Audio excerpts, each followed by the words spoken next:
अस्सलामुअलैकुम दोस्तों, रोज़ाना कामों का ठाठे मारता समंदर हमारे सामने होता है। ये काम करने के लिए हम फैसले करते हैं। इनमें से बाज़ फैसले छोटे और गैर अहम होते हैं तो कुछ हमारी ज़िंदगी पर गहरे असरात मुरतब करते हैं। मिसाल के तौर पर आज दफ्तर कौन से कपड़े पहनकर जाएं, या रात के खाने में क्या पकाया जाए, या फिर अपनी वालदा के इलाज के लिए मुझे किस डॉक्टर का मशवरा मानना चाहिए। गोया सुबह से रात तक छोटे बड़े अहम गैर अहम फैसलों की बौछार होती रहती है। इनमें से बाज़ फैसले दुरुस्त होते हैं तो कुछ गलत। ताहम ये मुमकिन है कि हम अपने फैसलों को बेहतर से बेहतर करें, और इसके लिए एक बहुत ही मौसर टेक्निक इस्तेमाल की जाती है जिसे माहिरीन क्रिटिकल थिंकिंग का नाम देते हैं। ये वो तरीका है जिसके ज़रिए हम किसी मामले का बहुत मुहतात और गहरा जायज़ा लेते हैं, पेश आमदा सूरत हाल को डीकंस्ट्रक्ट करते हैं, इसमें पोशीदा मसाइल को समझते हैं, मुस्तकबिल के इम्कानात पर नज़र डालते हैं और फिर कहीं जाकर फ़ैसला करने के काबिल होते हैं। अगर क्रिटिकल थिंकिंग के बाद कोई मामला मनफी लगता है तो उसे छोड़ दिया जाता है, और अगर अच्छा महसूस हो तो उसे इख्तियार करने का फ़ैसला किया जाता है।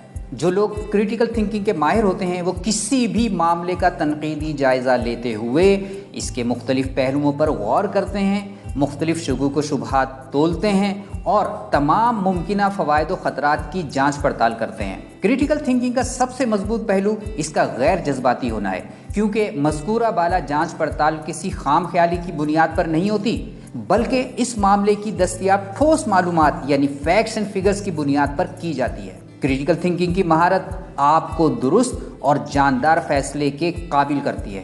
यूँ तो इसके कई तरीके हैं, अलबत्ता यहाँ आपको 5 मराहिल पर मुश्तमिल एक सादा अमली प्रोसेस बता देते हैं जिसे आप किसी भी अहम फैसले और चले गैर अहम फैसले के लिए भी काम में ला सकते हैं। पहला मरहला, अपना सवाल तैयार कीजिए। बाल्फाज़े दीकर ये देखिए कि आप क्या चाहते हैं, किस शय की तलाश में हैं। ये सवाल क्या होगा सादा सी बात नहीं, बल्कि सवाल का इंतखाब तो सबसे पहला और सबसे अहम काम है, क्योंकि इसी सवाल की बुनियाद पर दीगर 4 मराहिल का इन्हिसार है। जैसा कि टोनी रॉबिन्स ने कहा है कि क्वेश्चन इज़ द आंसर, तो सवाल का तयन बहुत गौर व फिक्र के साथ होना चाहिए। मिसाल के तौर पर आप अपना वज़न कम करना चाहते हैं तो आपका सवाल ऐसी सूरत में ये होना चाहिए कि कौन सी ग़िज़ाएँ मेरा वज़न कम करेंगी, किससे कितनी तवानाई मिलेगी, किस ग़िज़ा से चर्बी जमा होगी। सवाल के मामले में आप जितने ज़्यादा वाज़े और क्लियर होंगे उतना बेहतर सवाल करना आपके लिए मुमकिन होगा। 2, मालूमात जमा कीजिए। आज का दौर इंफॉर्मेशन का दौर है, तरह तरह की मालूमात हर जगह बिखरी पड़ी हैं, इसलिए ये बहुत ज़रूरी है कि आप वो मालूमात मुंतखब करें जो आपके सवाल से ताल्लुक़ रखती हों। हम वज़न कम करने की मिसाल ही को आगे लेकर चलते हैं। पहले मरहले में आपका सवाल है कि वज़न कम करने के लिए कौन सी ग़िज़ाएँ बेहतर रहेंगी, तो इसके लिए आप मुस्तनद माहिर ग़िज़ायात यानी न्यूट्रिशनिस्ट से रब्ता करें या इस मौजू पर मुस्तनद किताबें पढ़ें। मालूमात का हुसूल मुख्तलिफ़ ऑप्शंस आपके सामने लाता है और आपके लिए दुरुस्त फ़ैसला करना आसान तर होता है। 3, मालूमात को अमली शक्ल दीजिए।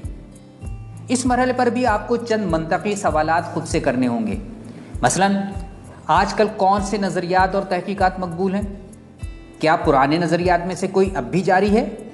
मैंने अब तक जो मालूमात हासिल की हैं और इनसे जो नताइज अखज़ किए हैं, आया वो हकीकत पर मबनी हैं? मसलन, आपको किसी डाइट वेबसाइट से ईमेल आई है जिसमें उनके फूड सप्लीमेंट की बेशबहा खूबियाँ बयान की गई हैं, लेकिन इन मालूमात का सबूत किसी बड़े मेडिकल इंस्टीट्यूट की तहकीकात से नहीं मिलता। ऐसे में आपको ये जानना होगा कि आया इस ईमेल में दी गई मालूमात दुरुस्त हैं या नहीं। 4, मालूमात का इतलाक़। फ़र्ज़ कीजिए एक इदारा आपको वज़न कम करने के लिए फूड सप्लीमेंट देता है और उसका दावा है कि इस सप्लीमेंट के 1 महीना इस्तेमाल से आपका वज़न 7 से 10 पाउंड कम हो जाएगा और इस दौरान आपको किसी वर्जिश या जिस्मानी मुशक्क़त की ज़रूरत भी नहीं है। बज़ाहिर आपको बहुत अच्छा लगेगा, लेकिन क्रिटिकल थिंकिंग का इस्तेमाल करते हुए आप जायज़ा लें तो आपको पता चलेगा कि इतने कम वक्त में इतना वज़न कम होने से जिस्म पर मनफी असरात मुरतब हो सकते हैं। यहाँ आप अपने इर्द गिर्द ये भी देख सकते हैं कि आया वाकई किसी ने इस तरीके से इतनी जल्दी अपना वज़न इतना कम कर लिया है। 5, दूसरे नुक्ता नज़र भी जानिए। آپ اپنا وزن کم کرنے کے لیے جس فوڈ سپلیمنٹ یا غذا کا انتخاب کرنا چاہ رہے ہیں، اس کے بارے میں متعلقہ کمپنی کا جو بھی دعویٰ ہے، اس سے قطع نظر یہ بھی جانچیے کہ اس کے بارے میں دوسروں کی رائے، خاص کر ماہرین کی رائے کیا ہے۔ کیا کسی نے اس کا تجربہ کیا ہے؟ اس سپلیمنٹ کے بارے میں وہ کیا کہتا ہے؟ ہر ایک کی بات درست نہیں ہوتی۔ آپ کے پاس اگر مستند معلومات اور حقائق ہیں تو آپ کے لیے ممکن ہوگا کہ آپ کے پاس متبادل آپشنز آتے چلے جائیں اور آپ درست فیصلہ کرنے کے بہتر مواقع حاصل کر لیں۔ عام طور پر ہمارے ہاں سیاسی فیصلے کریٹیکل تھنکنگ کے بغیر جذباتی بنیادوں پر کیے جاتے ہیں۔ یہی وجہ ہے کہ ہم جس لیڈر کو درست سمجھتے ہیں اس کی ہر بات ہمیں درست لگتی ہے اور مخالف پارٹی کی ہر بات غلط، حالانکہ قانون قدرت کے تحت ایسا ناممکن ہے۔ کریٹیکل تھنکنگ آپ کو زندگی کے ہر معاملے میں غیر جذباتی ہو کر درست فیصلہ کرنے کے قابل بناتی ہے۔ اس خوبی کے ذریعے ہماری زندگی سے مشکل فیصلے ختم نہیں ہو جاتے، مگر اتنا ضرور ہے کہ اپنے مسائل کا سامنا کرنے اور حقیقت پر مبنی تجزیہ کرنے کے قابل ہو جاتے ہیں۔ یوں ہمارے فیصلوں میں ناکامی اور شکست کی شرح کم سے کم اور کامیابی اور بہتری کی شرح بڑھتی چلی جاتی ہے۔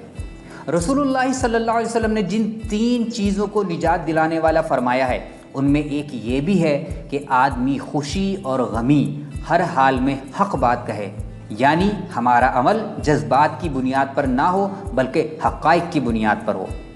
اس ویڈیو میں کریٹیکل تھنکنگ کا ہم نے ایک طریقہ بیان کیا ہے۔ کمنٹ میں لکھ کر بتائیے کہ آپ اپنے فیصلوں کے لیے کس طور پر کریٹیکل تھنکنگ کا استعمال کرتے ہیں۔ اور آخر میں حسب معمول وہی گزارش، اس ویڈیو کو لائک کیجئے، شیئر کیجئے، اور اب تک انفوٹیویشن چینل سبسکرائب نہیں کیا تو ابھی کر لیجئے، اور کر لیا ہے تو بہت بہت شکریہ۔ ہماری دعا ہے کہ اللہ تعالیٰ آپ کو زندگی میں ہر چھوٹا بڑا فیصلہ درست طور پر کرنے کی توفیق عطا فرمائے۔ آمین۔